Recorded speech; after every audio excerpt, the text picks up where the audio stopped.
Assalamualaikum. Ketemu lagi sama Anissa. Yeay. Senang sekali Anissa bertemu dengan teman-teman lagi. Dan kali ini kita akan tuntaskan kisah tentang Nabi Nuh alaihissalam yang membuat perahu di atas bukit.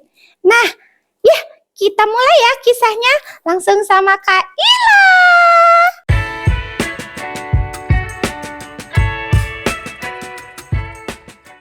Apa kabar teman-teman semua? Senang sekali Kak Ilham bisa menemui teman-teman lagi di episode Nabi Nuh alaihissalam. Dan kali ini udah gak sabar ya dengar kisah selanjutnya. Simak ya sampai akhir. Setelah Nabi Nuh membuat perahu selama 40 tahun lamanya, selama 40 tahun itu pula Nabi Nuh dicaci maki oleh seluruh warga Babilonia. Sampai akhirnya Allah menurunkan kabar bahwa Allah akan mengazab warga Babilonia, rakyat Babilonia, negeri Babilonia. Karena Nabi Nuh sudah beberapa kali meminta penangguhan, akhirnya Nabi Nuh diperintahkan oleh Allah untuk mengumpulkan hewan-hewan secara berpasangan.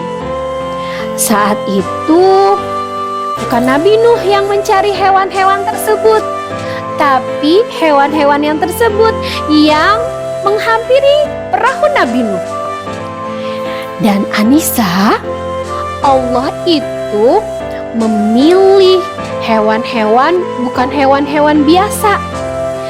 Pasangan hewan-hewan tersebut itu adalah hewan-hewan yang paling banyak zikirnya dari jenis mereka.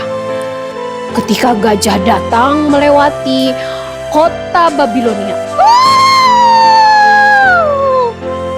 gajah berjalan ke arah bukit. Setelah itu diikuti berbondong-bondong ribuan hewan melewati Babilonia. Kok banyak hewan-hewan lewat? Dari gajah, jerapah, monyet-monyet. Ini sebenarnya ada apa? Iya ya, kenapa? Sungguh aneh. Tidak pernah seperti ini sebelumnya. Lihat ke sana. Semua hewan-hewan itu menuju Bukit Buizu, tempat Nabi Nuh membangun perahu. Kira-kira di sana ada apa ya?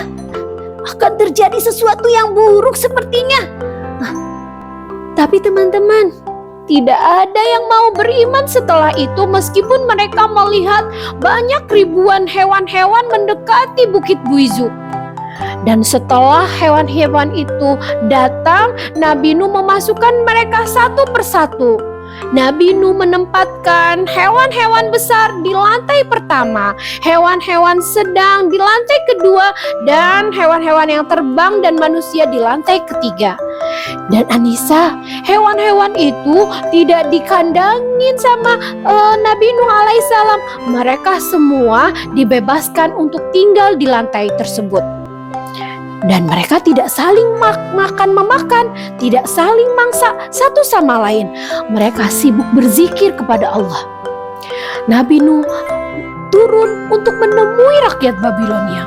Wahai Babilonia, ini adalah dakwahku yang terakhir untuk kalian. Berimanlah engkau kepada Allah, jika tidak, aku khawatir Allah menurunkan azab kepadamu. Tetap tidak mau. Aku tidak mau beriman kepadamu. Nabi Nuh datang kepada Kan'an dan istrinya Waliyah. Ayolah istriku, sebentar lagi azab Allah akan turun. Ikutlah engkau bersamaku ke atas perahu. Maaf suamiku, aku tidak mau. Engkau telah memilih Tuhanmu. Aku memilih dengan kepercayaanku. Aku juga tidak mau, ayah. Aku tetap ikut ibu. Aku tidak percaya kepada Tuhannya, ayah. Jawab Kan'an. Akhirnya dengan sedih, Nabi Nuh berangkat kembali ke atas bukit dan menaiki perahu. Tidak lama dari situ, awan berubah menjadi gelap. Allah perintahkan awan-awan itu menurunkan air hujan dari langit, dan Allah pula memerintahkan bumi untuk mengeluarkan air-air yang ada di dalamnya. Saat itu terjadilah petir yang sangat besar. Tiu, tiu, tiu. Teman-teman, hujan mulai turun. Semakin lama hujan itu semakin lebat. Dari langit turun hujan, dari bumi mengeluarkan air, sehingga berlimpahlah air bah menjatuhi setiap pelosok-pelosok negeri kota Babilonia. Bagaimana ini? Kenapa hujannya? Itu banjir. Ayo kita menyelamatkan diri. Ayo tolong. Tolong aku. Semua rakyat Babilonia mencari perlindungan ke tempat yang lebih tinggi. Ayo kita naik ke atas bukit. Kita harus menyelamatkan diri. Ini airnya terlalu banyak. Dan mereka terus naik ke atas bukit. Sayang teman-teman, air-air tersebut pun terus menutupi bukit-bukit dan gunung-gunung sampai tidak ada yang bisa selamat dari bencana hari itu. Nabi Nuh melihat anaknya Kan'an yang terus berusaha meraih tempat yang lebih tinggi di sebuah gunung. Wahai anakku, naiklah engkau ke dalam perahu, ikutlah bersama ayah dan berimanlah kepada Allah. Tidak ayah, aku tidak ikut ajaran ayah. Aku tidak mau ikut ayah. Teman-teman, akhirnya Kan'an dan istrinya ditenggelamkan oleh Allah. Dan tidak ada satupun yang selamat pada hari itu kecuali 40 pengikut Nabi Nuh beserta keluarganya Nabi Nuh. Selama 150 hari lamanya Nabi Nuh berada di atas perahu. Selama itu Nabi Nuh tidak menemukan daratan sama sekali. Selama 5 bulan lamanya Nabi Nuh dan pengikutnya tinggal dan berzikir, beristighfar dan bertobat di atas perahu. Sampai akhirnya Allah memerintahkan kepada bumi untuk menyurutkan air. Air itu pun surut, dan ketika surut Nabi Nuh memerintahkan pengikutnya yang ikut di atas perahu untuk turun. Dan perahu itu terdampar di sebuah bukit bernama Bukit Judi. Di bukit tersebut Nabi Nuh turun pertama kalinya. Yang ia lihat adalah hamparan lumpur yang sangat tebal. Nabi Nuh bersedih teman-teman, karena tidak ada satupun yang terselamatkan di muka bumi kecuali yang ada di dalam perahu Nabi Nuh.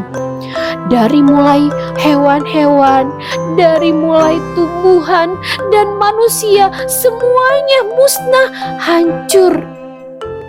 Nabi Nuh alaihissalam berdoa kepada Allah, "Ya Allah, telah nyata azab yang Engkau berikan dan kengerian yang terjadi.